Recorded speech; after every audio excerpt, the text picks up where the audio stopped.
Hey guys, this is Maria from ShoWaySocial.com, and in this video I'll show you how to share an Instagram Reels video on a story.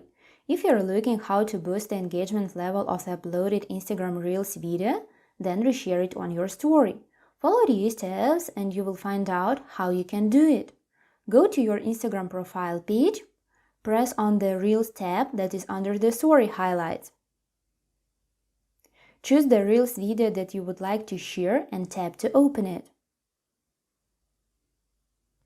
After that, hit the paper airplane icon at the bottom of the screen.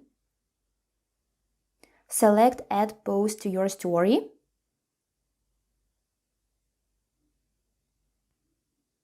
Now you can edit your story by using filters, inserting emojis, stickers, drawing or writing something if you want.